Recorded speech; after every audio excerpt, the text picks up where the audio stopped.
Hola y bienvenidos a Cuentos Clásicos. La siguiente historia fue publicada por primera vez en la revista Paris Illustré en 1889. Está ambientada en un cumpleaños y aborda el tema de la belleza despiadada y cruel. Considerado por el mismo Wilde como uno de sus mejores relatos, con ustedes, El cumpleaños de la infanta.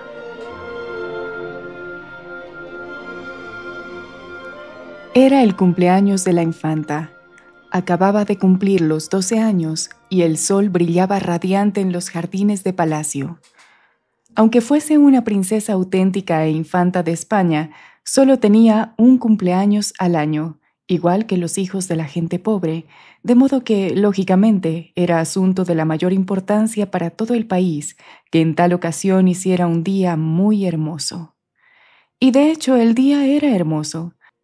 Los altos tulipanes rayados se erguían en sus tallos como largas hileras de soldados que lanzaban a las rosas, a través del césped, desafiantes miradas diciendo: «Ahora somos igual de espléndidos que vosotras».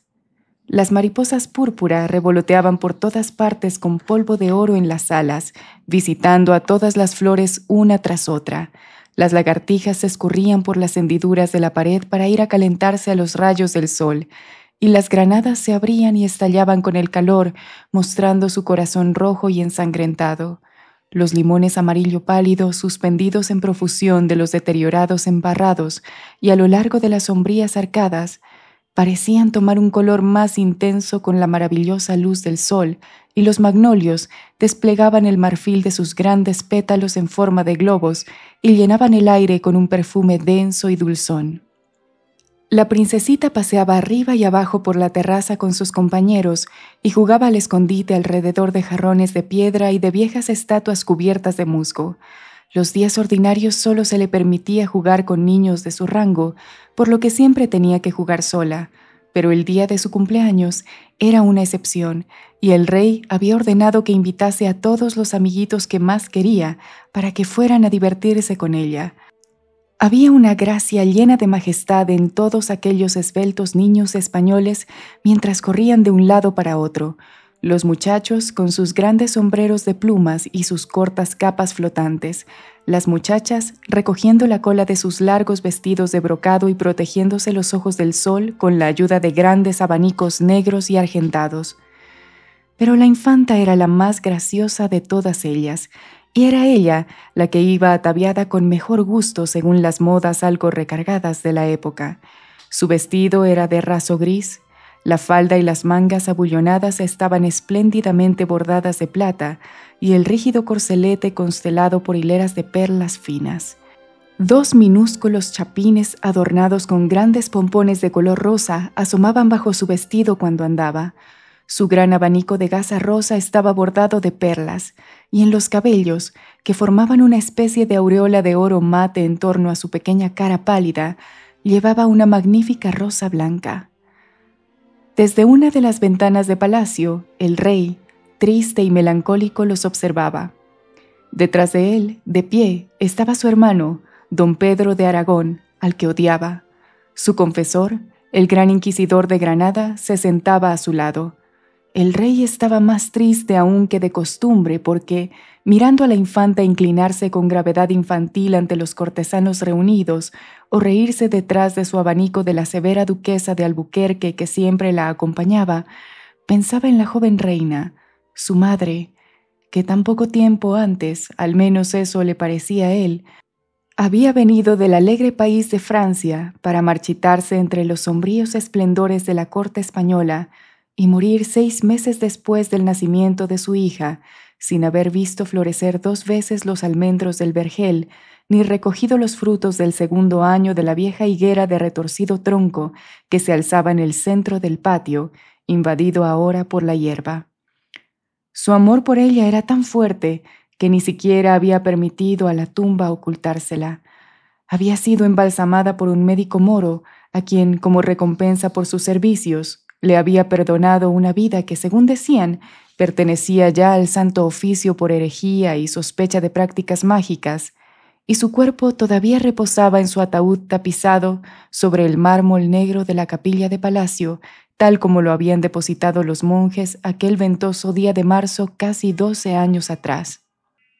Una vez al mes, el rey, envuelto en un manto oscuro y con una linterna sorda en la mano, iba a arrodillarse a su lado llamándola a gritos: «¡Mi reina! ¡Mi reina!», y a veces, rompiendo la rígida etiqueta que en España regula meticulosamente las menores acciones de la vida y pone límites incluso al dolor de un rey, se apoderaba en un acceso de dolor extremo, irrazonado, de sus lívidas manos cubiertas de joyas y se esforzaba por despertar con sus apasionados besos el frío rostro maquillado.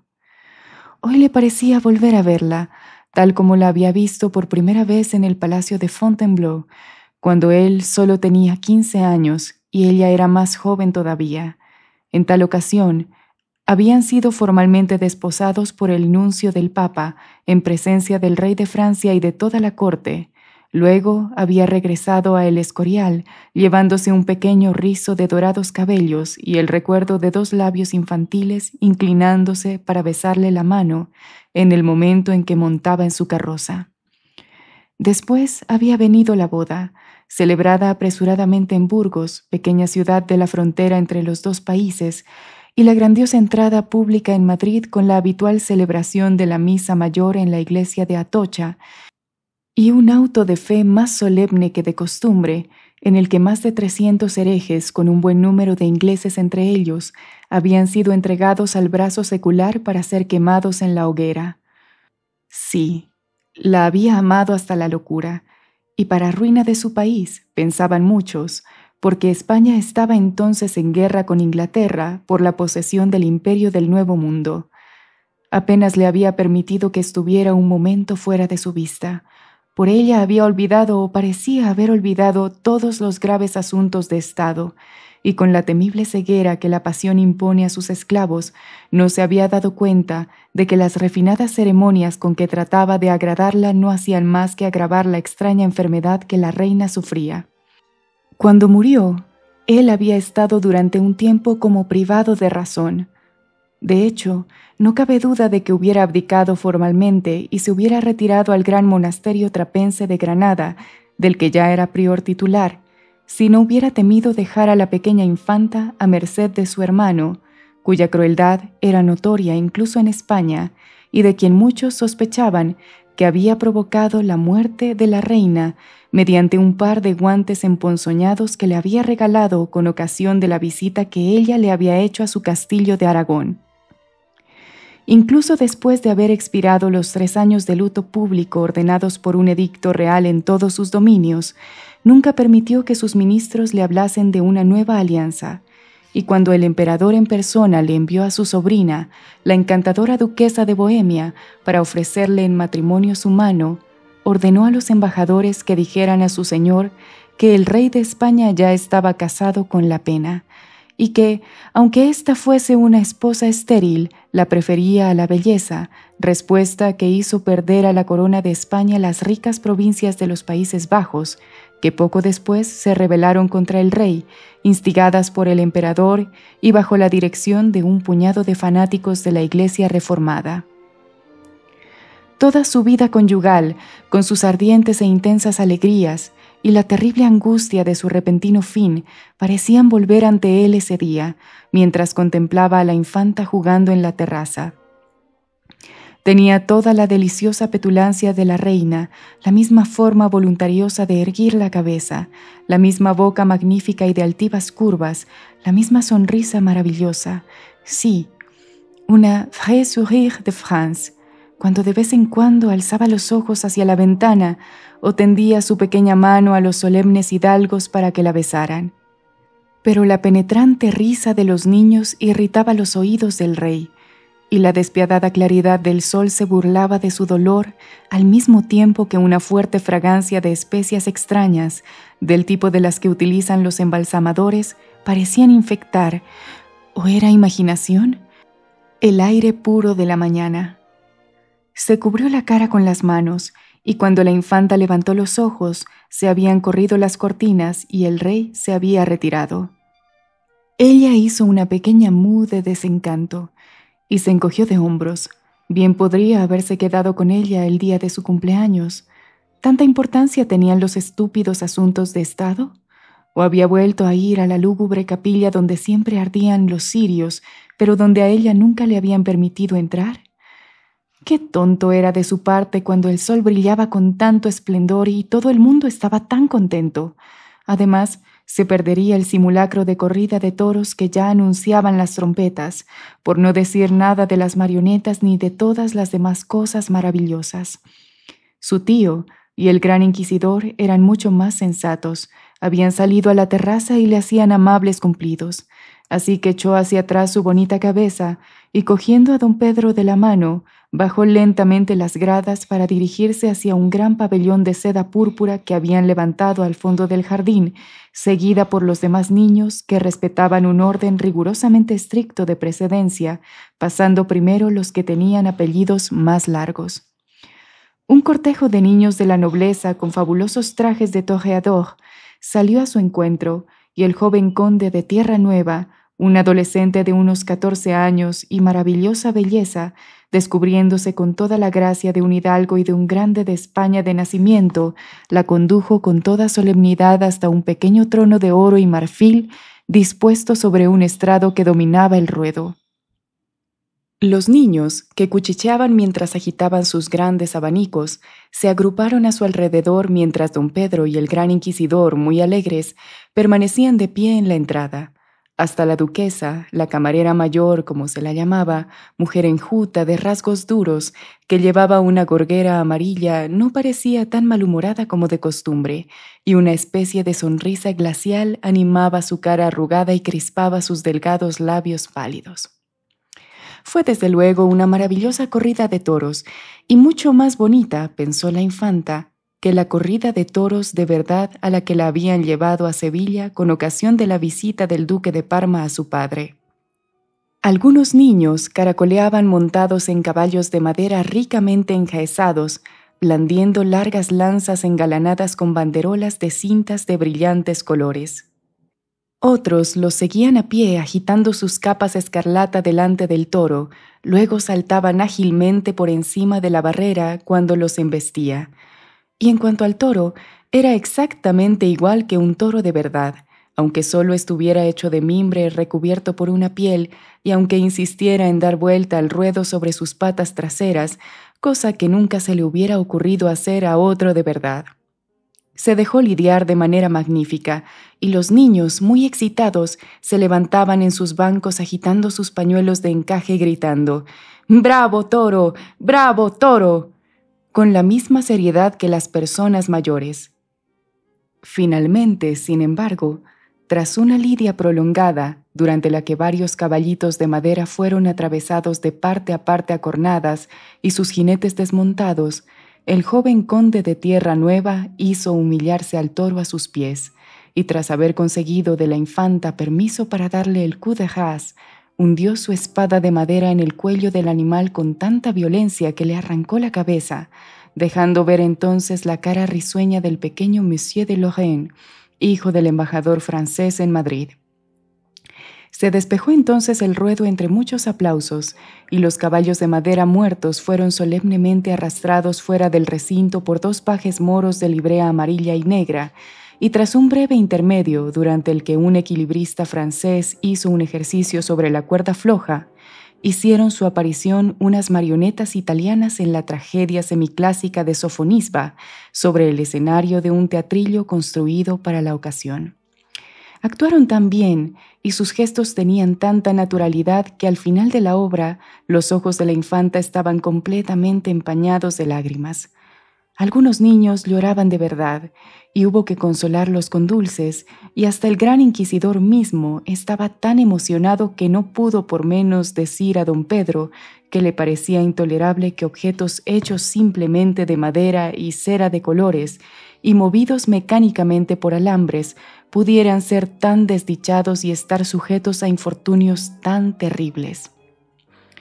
Apareció luego un malabarista africano con una gran cesta plana cubierta con un paño rojo que puso en el centro del ruedo, antes de sacar de su turbante una curiosa flauta de caña en la que sopló. Al cabo de un rato, el paño empezó a moverse y a medida que el sonido de la flauta se hacía más estridente, dos serpientes verde y oro sacaron sus extrañas cabezas cuneiformes y se irguieron lentamente balanceándose al ritmo de la música como se balancea un junco en el agua. A los niños, sin embargo, les asustaron mucho sus cabezas moteadas y sus veloces lenguas puntiagudas, y les gustó mucho más cuando el malabarista hizo brotar de la arena un naranjo minúsculo cubierto de bonitas flores blancas y de ramos de fruta de verdad.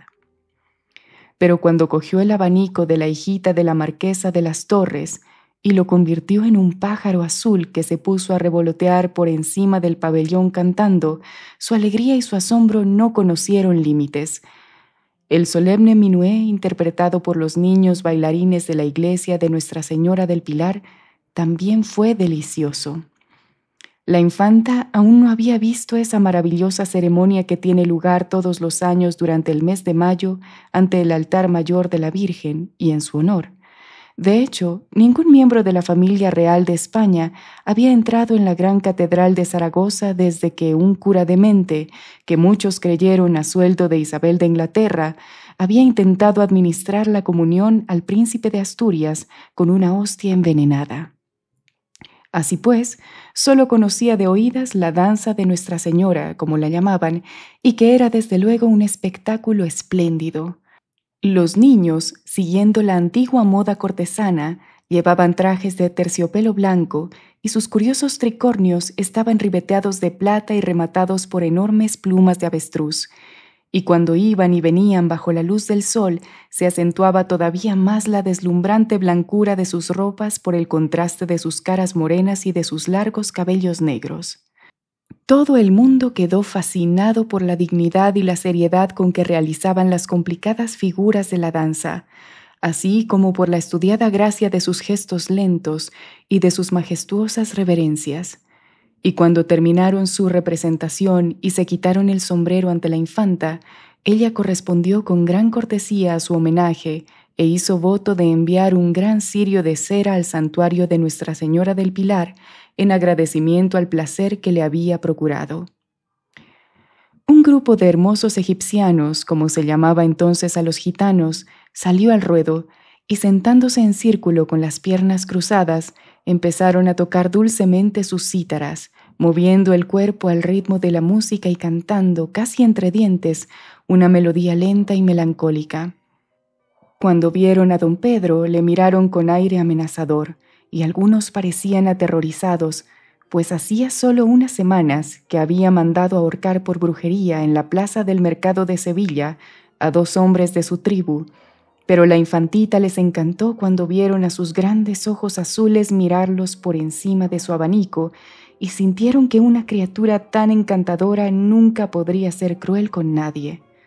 Siguieron pues tocando muy suavemente, rozando apenas las cuerdas de sus cítaras con sus largas uñas afiladas, y sus cabezas empezaron a vacilar como si estuvieran a punto de dormirse.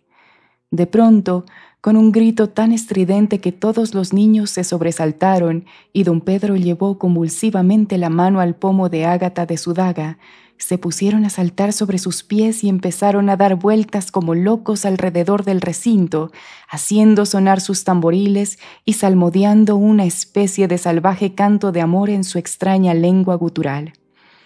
Luego, a una nueva señal, se lanzaron al suelo y allí quedaron tendidos, totalmente inmóviles. Solo el apagado rasgueo de las cítaras rompía el silencio. Después de haber repetido varias veces este ejercicio, desaparecieron un instante y volvieron trayendo de una cadena a un gran oso pardo de pelo erizado y llevando sobre sus hombros pequeños monos de berbería. El oso se puso cabeza abajo con la mayor seriedad y los monos de piel rugosa realizaron toda clase de juegos divertidos con los 2 gitanos que parecían ser sus dueños y se batieron con espadas minúsculas, dispararon mosquetones e hicieron la instrucción exactamente igual que los guardias del corps del rey. Cierto, los gitanos tuvieron un gran éxito. Pero la parte más divertida de todas las diversiones de la mañana fue, sin duda alguna, el baile del pequeño enano.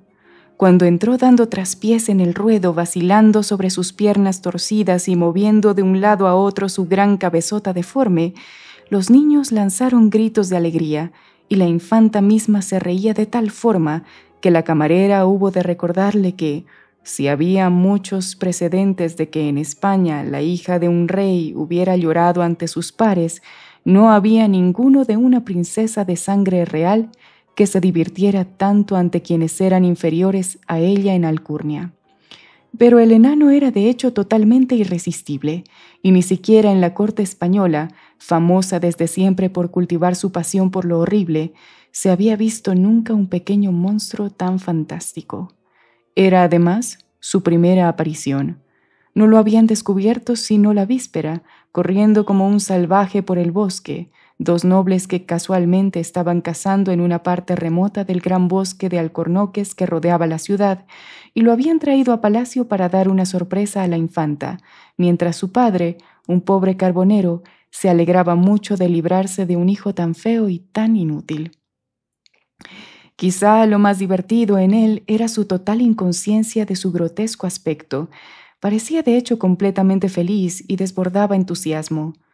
Cuando los niños se reían, él se reía también con la misma espontaneidad y alegría que ellos, y al final de cada baile hacía a todos las reverencias más cómicas, sonriéndoles y moviendo la cabeza como si fuese en realidad uno de ellos y no una pequeña criatura deforme que la naturaleza, en un momento de humor, había moldeado para que se mofaran los demás. En cuanto a la infanta, le fascinaba absolutamente. No podía apartar de ella los ojos, y parecía bailar solo para ella.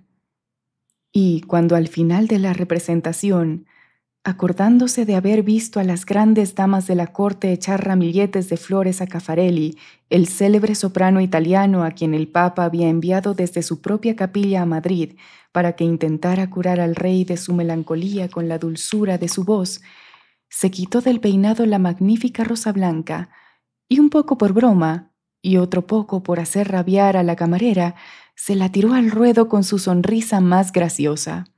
Él se tomó el gesto completamente en serio, y apretando la flor con sus gruesos labios espesos, se puso la mano sobre el corazón y una rodilla en tierra ante ella, con una sonrisa de oreja a oreja, mientras sus brillantes ojos chispeaban de placer.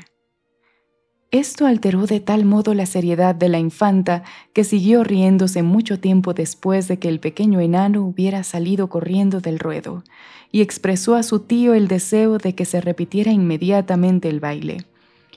Pero la camarera, so pretexto de que el sol era demasiado ardiente, decidió preferible que Su Alteza volviese enseguida a palacio, donde ya se había preparado para ella un magnífico festín, que incluía una auténtica tarta de cumpleaños con sus iniciales dibujadas en todas partes con azúcar de colores, y en lo alto un precioso banderín de plata.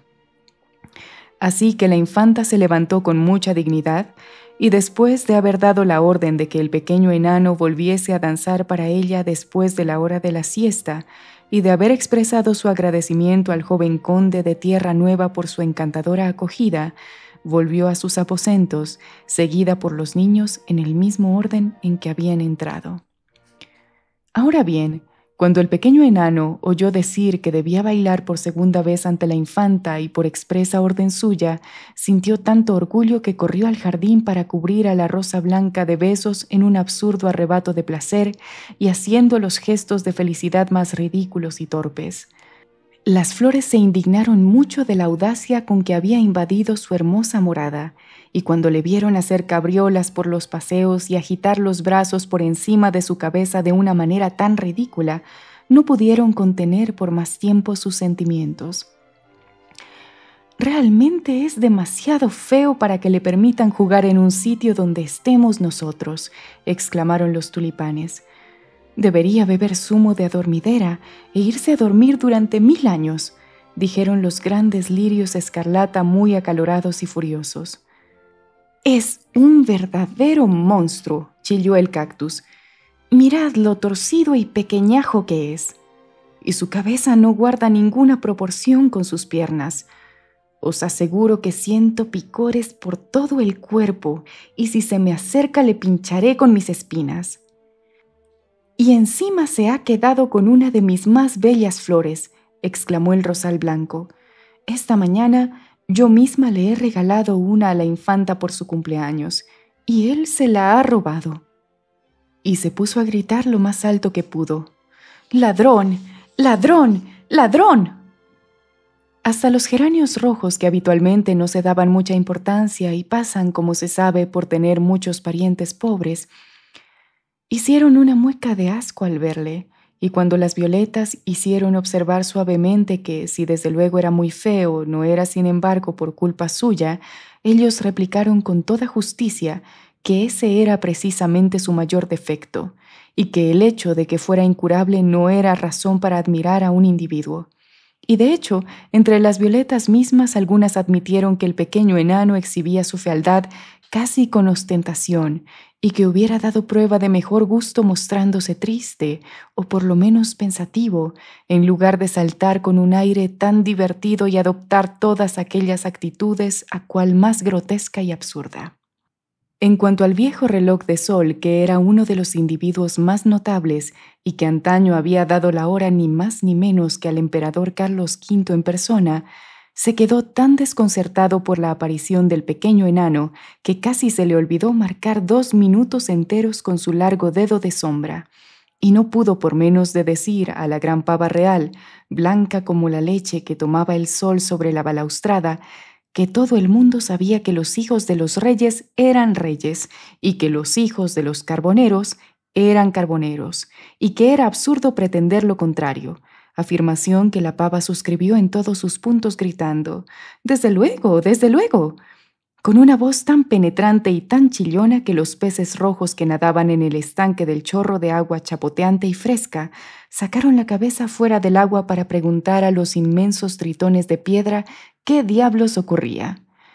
Pero, sin embargo, los pájaros le querían, le habían visto a menudo en el bosque cuando brincaba como un elfo persiguiendo un torbellino de hojas, donde, acurrucado en el hueco de algún viejo tronco de roble, compartía sus bellotas con las ardillas.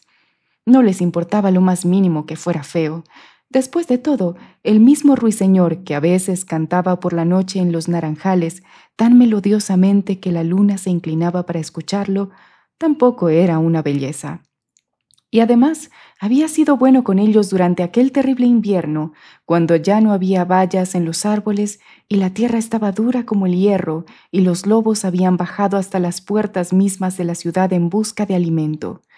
Él no los había olvidado nunca, sino que siempre les había dado migajas de su pequeño corrusco de pan negro y había compartido con ellos el pobre almuerzo que tuviera. Así que empezaron a revolotear a su alrededor, rozándole las mejillas con las alas al pasar mientras hablaban entre sí, y el pequeño enano estaba tan encantado que no pudo dejar de mostrarles la hermosa rosa blanca, ni de decirles que la infanta en persona se la había regalado porque le amaba. Los pájaros no comprendieron una sola palabra de lo que decía, pero no importaba, porque ladearon sus pequeñas cabezas adoptando un aire serio, lo cual equivale a comprender las cosas y encima es mucho más fácil.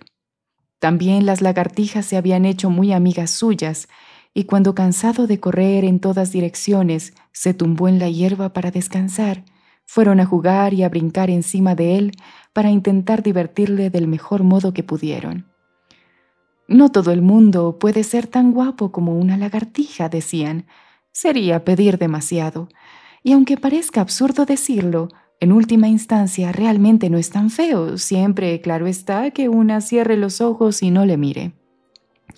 Las lagartijas eran por naturaleza muy filosóficas y con frecuencia pasaban horas y horas reflexionando todas juntas cuando no había nada mejor que hacer o cuando el tiempo era demasiado lluvioso para salir. Pero las flores estaban enfadadísimas por su comportamiento y por el de los pájaros. «Esto no hace más que demostrar», decían, «el efecto tan vulgar que producen todas esas carreras y esos vuelos incesantes. La gente bien educada permanece siempre en el mismo sitio, como hacemos nosotras. Nadie nos ha visto nunca saltando arriba y abajo por los paseos, ni galopando como locas por el césped persiguiendo libélulas. Cuando queremos cambiar de aires, llamamos al jardinero y él nos lleva a otro arriate. Eso tiene dignidad, eso es lo decente, pero los pájaros y las lagartijas carecen del sentido del reposo. Y además, los pájaros no tienen siquiera una dirección permanente. Son verdaderos vagabundos, como los gitanos, y habría que tratarlos exactamente de la misma manera. Y levantaron la nariz al aire adoptando un aspecto altanero y quedaron encantadas cuando al cabo de un rato vieron al pequeño enano salir de la hierba y dirigirse a palacio atravesando la terraza. «Deberían encerrarlo por el resto de sus días», dijeron las flores. «Mirad la joroba que tiene en la espalda y sus piernas torcidas», y se echaron a reír burlonamente. Pero el pequeño enano no sabía nada de todo aquello. Amaba muchísimo a los pájaros y a las lagartijas y pensaba que las flores eran las criaturas más hermosas del mundo, a excepción, por supuesto, de la infanta. Pero es que le había dado la bella rosa blanca y además le amaba, y eso era muy distinto. ¿Cómo le habría gustado irse con ella? Le haría ponerse a su derecha, le habría sonreído, y él no se habría separado nunca de ella, sino que la habría convertido en su compañera de juegos y le habría enseñado toda clase de trucos deliciosos. Pues, aunque nunca había puesto el pie en un palacio, sabía un montón de cosas maravillosas. Sabía hacer jaulitas de juncos para que dentro cantaran los saltamontes y reunir los largos tallos del bambú para hacer la flauta que a Pan le gusta oír. Conocía el grito de todas las aves y podía llamar a los estorninos de la copa de los árboles y a la garza de la laguna. Conocía el rastro de todos los animales y podía seguir las delicadas huellas de la liebre y al jabalí por las hojas pisadas. Conocía todas las danzas del viento, la loca danza con vestido rojo del otoño, la danza ligera en sandalias azules sobre los trigos, la danza con los blancos copos de nieve del invierno y la danza de las flores a través de los vergeles en primavera. Sabía dónde hacen sus nidos las palomas torcaces, y un día que un pajarero había cogido en la trampa a los padres, él se llevó a las crías y les construyó un pequeño palomar en la hendidura de un olmo desmochado. Estaban totalmente domesticadas e iban cada mañana a comer en su mano. Ella las querría, y también a los conejos que saltaban entre los altos helechos, y los arrendajos con sus plumas de reflejos metálicos y sus picos negros, y los erizos que se enroscaban formando bolas de púas, y las grandes tortugas sabias que se arrastraban despacio moviendo su cabeza y mordisqueando los brotes tiernos. Sí, ella tenía que venir al bosque a jugar con él, le cedería su propia camita y vigilaría hasta el amanecer delante de la ventana para impedir que los salvajes animales astados le hicieran ningún daño, o que los famélicos lobos se acercaran demasiado a la cabaña. Y al alba golpearía en los postigos para despertarla, y los dos saldrían para bailar juntos todo el día, aunque el bosque no era nada solitario. Algunas veces lo atravesaba un obispo montado en su mula blanca leyendo un libro iluminado. Otras veces pasaban los halconeros con gorros de terciopelo verde y jubones de gamuza curtida, con sus pájaros encapuchados en el puño. En tiempo de vendimia venían los pisadores de uva con manos y pies de un rojo púrpura, coronados de lustrosa hiedra y cargados con goteantes pellejos de vino. Los carboneros se sentaban por la noche alrededor de sus inmensos braseros, contemplando cómo se calcinaban lentamente en el fuego los leños secos y asaban castañas en las cenizas. Y entonces los bandidos salían de sus cuevas e iban a divertirse con ellos. En cierta ocasión también había visto un gran conejo serpenteando por el polvoriento camino real que lleva a Toledo. Delante iban los monjes cantando suavemente y llevando brillantes pendones y cruces de oro. Luego, tras ellos, con armaduras de plata, con mosquetes y picas, iban los soldados, y en medio de ellos caminaban 3 hombres con los pies descalzos, vestidos con extrañas túnicas amarillas sobre las que había pintadas fantásticas figuras y que llevaban cirios encendidos en sus manos. Desde luego, En el bosque había muchas cosas que ver, y cuando ella se cansase, él encontraría un blando montículo cubierto de musgo para ella, o la llevaría en brazos porque era muy fuerte aunque supiese que no era alto. Le haría un collar de bayas rojas de Brionia, que serían tan bonitas como las blancas que llevaba ella en su vestido, y cuando se cansara de ellas podría tirarlas, ya encontraría él otras para ella. Le llevaría copas de bellotas y anémonas empañadas de rocío y minúsculos gusanos de luz que serían estrellas entre el oro pálido de su pelo. Pero, ¿dónde estaba ella? Se lo preguntó a la rosa blanca, que no le respondió. Todo el palacio parecía dormido e incluso, donde no habían cerrado los postigos, había corrido pesados cortinajes detrás de las ventanas para protegerse del resplandor del día. Estuvo dando vueltas por todas partes buscando un lugar por donde pudiera entrar y al fin vio una puertecita secreta que había quedado abierta. Se deslizó por ella y se encontró en un espléndido vestíbulo, mucho más espléndido se temía que el bosque, porque había muchos más dorados por todas partes y hasta el suelo mismo estaba hecho de anchas piedras de color que formaban una especie de dibujo geométrico. Pero la pequeña infanta no estaba allí, solo algunas maravillosas estatuas blancas que lo miraban desde lo alto de sus pedestales de jade, con ojos tristes y vacíos, y labios que sonreían de forma extraña. En el fondo de la sala pendía una cortina de terciopelo negro ricamente bordada y recamada de soles y estrellas, los emblemas favoritos del rey, bordados en su color preferido. ¿Acaso se escondía ella detrás? Iría a ver de todos modos. Así que se deslizó sigilosamente por la sala y apartó la cortina. No, solo había otra sala, pero más bonita, pensó, que la que acababa de dejar. En las paredes colgaban tapices hechos a aguja que representaban una cacería con sus numerosos personajes, obra de varios artistas flamencos que habían tardado más de 7 años en su composición. Antaño había sido aposento de Jean le Fou, como llamaban a aquel rey demente tan enamorado de la caza, que muchas veces, en medio del delirio, había intentado montar enormes caballos encabritados, abatir el ciervo sobre el que se lanzaban los grandes perros y, haciendo sonar su cuerno de caza, acribillar a golpes de daga al pálido ciervo que huía. Aquella estancia servía ahora de sala de consejo y en la mesa central estaban las carteras rojas de los ministros, selladas con los dorados tulipanes de España y con las armas y los emblemas de la casa de Habsburgo. El pequeño enano, deslumbrado, miraba a su alrededor y casi tenía miedo de seguir avanzando. Los extraños y mudos jinetes que galopaban con tanta rapidez por los largos claros sin hacer ruido alguno, le recordaban aquellos terribles fantasmas de los que había oído hablar a los carboneros. Los comprachos, que solo cazan de noche y si topan con un hombre lo convierten en cierva y le cazan. Pero pensó en la bonita infanta y recobró el valor. Quería encontrarla sola para decirle que él también la amaba. Quizás se encontraba en la siguiente habitación. Cruzó la estancia de blandas alfombras morunas y abrió la puerta. No, tampoco estaba allí. La estancia se hallaba completamente vacía. En la sala del trono que se utilizaba para recibir a los embajadores extranjeros cuando el rey consentía, cosa que en los últimos tiempos no ocurría a menudo, concederles una audiencia privada.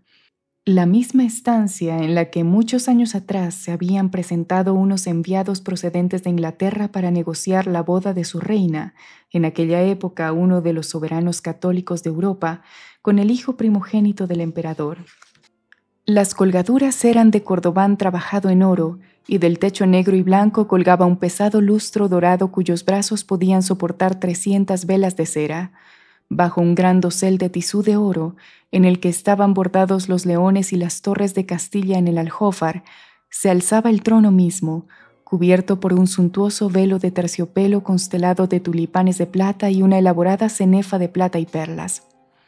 En el segundo escalón del trono estaba colocado el escabel de la infanta, con su cojín de tisú de plata, y debajo, y fuera de los límites del dosel, se encontraba el sitial del nuncio papal, el único que tenía derecho a permanecer sentado en presencia del rey durante cualquier ceremonia pública, y cuyo capelo cardenalicio con sus enmarañadas borlas escarlata se hallaba enfrente sobre un taburé de púrpura.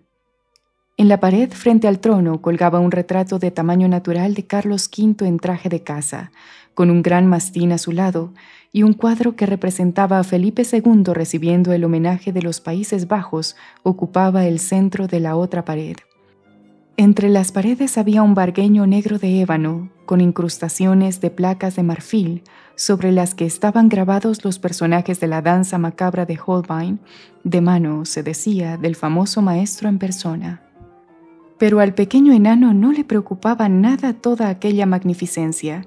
No habría cambiado su rosa por todas las perlas del dosel, ni uno solo de los blancos pétalos de su rosa por el trono mismo. Lo que quería era ver a la infanta antes de que volviera al pabellón y pedirle que se fuera con él cuando hubiera terminado de bailar. Aquí, en palacio, el aire era denso y pesado, mientras que en el bosque el viento soplaba con toda libertad y los rayos del sol apartaban con sus vagabundas manos de oro las hojas trémulas. También había flores en el bosque que quizá no tenían tanta magnificencia como las flores del jardín, pero sí un perfume más dulce en cambio, jacintos que al comienzo de la primavera inundaban con olas de púrpura los frescos valles y los oteros cubiertos de hierba, las primaveras amarillas que se apretaban en pequeños grupos alrededor de las ruidosas raíces de los robles, las brillantes celidonias, la verónica azul y los iris de color lila y oro. Había amentos grises sobre los avellanos, y las dedaleras se inclinaban bajo el peso de las abejas amontonadas en sus moteadas corolas. El castaño tenía en sus ramos agujas de estrellas blancas y el espino blanco sus pálidas lunas de belleza. Sí, seguro que ella iría, con tal de que pudiera encontrarla. Iría con él al hermoso bosque y todo el día bailaría él para ella, para su deleite. Al pensarlo, una sonrisa iluminó sus ojos y pasó al salón siguiente. De todas las salas, esta era la más suntuosa y bella. Sus paredes estaban cubiertas de un damasco de Lucca, de flores rosas, adornado con pájaros y sembrado de delicadas flores de plata.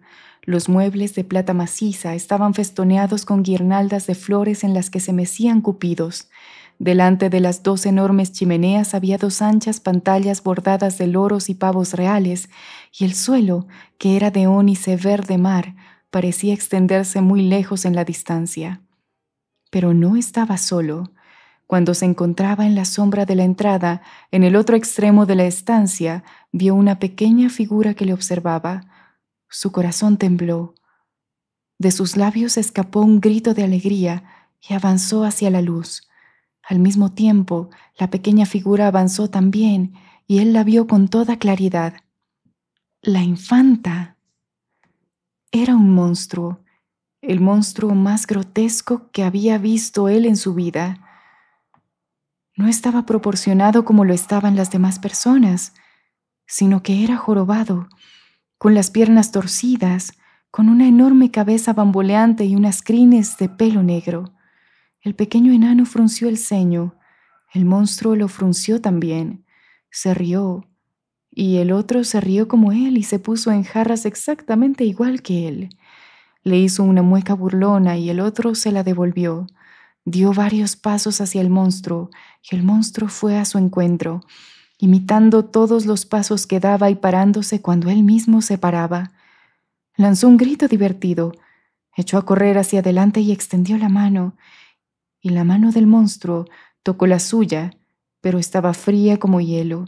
Sintió miedo y recogió la mano. La del monstruo siguió con rapidez su movimiento. Trató de seguir avanzando, pero alguna cosa lisa y dura se lo impidió. La cara del monstruo estaba ahora muy cerca de la suya y parecía llena de terror. Se apartó el pelo de los ojos. El otro lo imitó, lo golpeó, y el otro le devolvió golpe por golpe. Hizo gestos de horror y el otro le hacía muecas horribles. Se echó hacia atrás y el otro retrocedió. ¿Qué pasaba? Reflexionó un instante y recorrió con la vista el resto de la estancia. Era extraño, pero cada objeto parecía tener su doble en aquel invisible muro de agua clara. Sí, Cada uno de los cuadros estaba repetido y también cada sofá. El fauno dormido echado en la alcoba junto a la puerta de entrada tenía un hermano gemelo que dormitaba, y la Venus de plata, iluminada por la luz del sol, tendía los brazos a otra Venus tan hermosa como ella. ¿Era Eco? Un día, en el valle, la había llamado, y ella le había respondido palabra por palabra. ¿Podía burlarse de los ojos lo mismo que se burlaba de la voz? ¿Tenía poder para crear un mundo en todo semejante al mundo real? ¿Podía tener la sombra de las cosas color y vida y movimiento? ¿Podía ser que...? Se sobresaltó y, sacando de su pecho la magnífica rosa blanca, se volvió y la besó. El monstruo también tenía una rosa exactamente igual, pétalo por pétalo. La cubría con los mismos besos y la apretaba contra su corazón con gestos horribles. Cuando la verdad se hizo por fin luz, lanzó un salvaje grito de desesperación y cayó al suelo sollozando. Así que era él el jorobado y el deforme, horrible de ver y grotesco. Así que era él el monstruo. Todos los niños se habían reído de él, y la pequeña princesa, por la que se había creído amado, no había hecho otra cosa que burlarse de su fealdad y reírse de sus miembros torcidos. ¿Por qué no le habían dejado en el bosque, donde no había espejos para decirle lo horrible que era? ¿Por qué su padre no lo había matado, en lugar de venderlo para su vergüenza?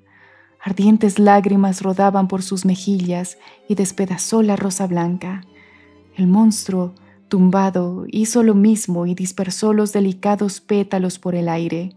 El monstruo se arrastró por el suelo y cuando el pequeño enano le miró, vio que lo contemplaba con una expresión de dolor. Se alejó arrastrándose para no tener que seguir contemplando al monstruo y se cubrió los ojos con las manos. Como un animal herido, se arrastró hasta la sombra y se quedó allí gimiendo. En ese instante, la infanta y sus acompañantes entraron por la puerta-ventana abierta y cuando vieron al horrible enanito tendido y pataleando el suelo con sus puños cerrados de la forma más extravagante y exagerada, estallaron en sonoras y alegres carcajadas y le rodearon contemplándolo. Su baile era muy divertido, dijo la infanta, pero su forma de actuar es todavía más divertida. De veras es casi tan bueno como las marionetas, aunque desde luego no es tan natural. Y agitó su gran abanico y aplaudió. Pero el pequeño enano no levantó nunca la vista y sus sollozos fueron volviéndose cada vez más débiles, hasta que de pronto lanzó un suspiro extraño, se llevó la mano al costado y se quedó completamente inmóvil. «Es soberbio», dijo la infanta tras un momento de silencio. «Pero ahora tienes que bailar para mí». «Sí», gritaron todos los niños, «tienes que levantarte y bailar, porque eres tan hábil como los monos de Berbería y mucho más ridículo». Mas el pequeño enano no respondió. Entonces la infanta golpeó el suelo con el pie y llamó a su tío que paseaba por la terraza con el chambelán, leyendo despachos que acababan de llegar de México, donde recientemente se había establecido el Santo Oficio. «Mi divertido enanito no se mueve», gritó la infanta. «Tienes que despertarle y decirle que baile para mí». Los dos hombres intercambiaron una sonrisa y entraron tranquilamente en la estancia. Luego, don Pedro se agachó y con su guante bordado dio un golpecito en la mejilla del enano. «Tienes que bailar, petit monstre», le dijo. «Tienes que bailar. La infanta de España y de las Indias desea que la diviertan». Pero el pequeño enano siguió sin moverse. «Habrá que mandar en busca del encargado de los azotes», dijo en tono molesto don Pedro, que volvió a la terraza. Pero el chambelán se arrodilló con aire grave junto al pequeño enano y le puso la mano sobre el corazón. Tras unos instantes, se encogió de hombros, se levantó y tras hacer una profunda reverencia a la infanta dijo: «Mi bella princesa, vuestro divertido enanito ya no bailará nunca. Es una lástima. Es tan feo que tal vez hubiera hecho sonreír al rey. ¿Por qué no bailará más?, dijo la infanta riendo. Porque se le ha roto el corazón, respondió el chambelán. La infanta frunció el ceño y sus preciosos labios de hoja de rosa se plegaron en una deliciosa mueca de desdén. En el futuro, cuidad de que mis compañeros de juego no tengan corazón, exclamó mientras echaba a correr en dirección al jardín. El fin.